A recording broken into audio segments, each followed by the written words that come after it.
پرانے زمانے میں بنی اسرائیل کا ایک بادشاہ تھا جو کافر ہونے کے ساتھ ساتھ بہت ظالم بھی تھا، جو لوگوں کو خنزیر کا گوشت کھانے پر مجبور کرتا تھا، اور جو آدمی انکار کرتا تو اسے سخت سزائیں دے کر ہلاک کروا دیتا۔ پھر اس زمانے کے سب سے بڑے عابد کو بادشاہ کے پاس لایا گیا۔ لوگ اس عابد کے مرتبے اور فضیلت سے آگاہ تھے۔ لوگ نہیں چاہتے تھے کہ اس عابد بزرگ کو بادشاہ کی طرف سے کوئی تکلیف پہنچے۔ چنانچہ ایک سپاہی نے عابد سے کہا، آپ مجھے ایک بکری کا بچہ ذبح کر کے دے دیں۔ جب بادشاہ کہے گا کہ اس عابد کے سامنے خنزیر کا گوشت رکھیں تو میں وہی بکری کا گوشت آپ کے سامنے پیش کروں گا۔ بادشاہ یہ سمجھے گا کہ آپ نے اس کی خواہش کے مطابق خنزیر کا گوشت کھا لیا، اور اس طرح آپ بھی ہلاکت سے محفوظ رہیں گے۔ عابد نے بکری کا بچہ ذبح کر کے اس کا گوشت سپاہی کو دے دیا۔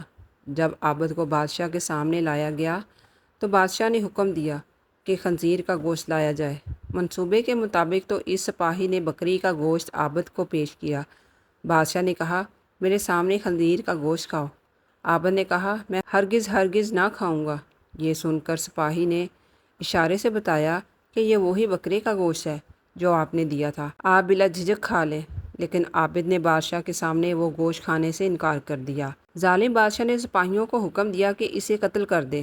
جب عابد قتل کے لے جانے لگے تو وہی سپاہی قریب آیا اور کہا، آپ نے گوشت کیوں نہ کھایا؟ باخدا یہ وہی گوشت تھا جو آپ نے دیا تھا۔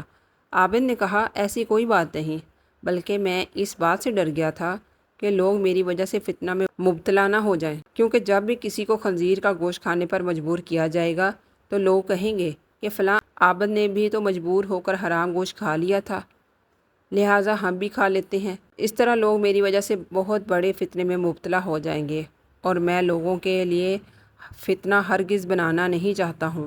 یہ کہہ کر وہ عابد خاموش ہو گیا اور جلاد نے اس کا سر تن سے جدا کر دیا۔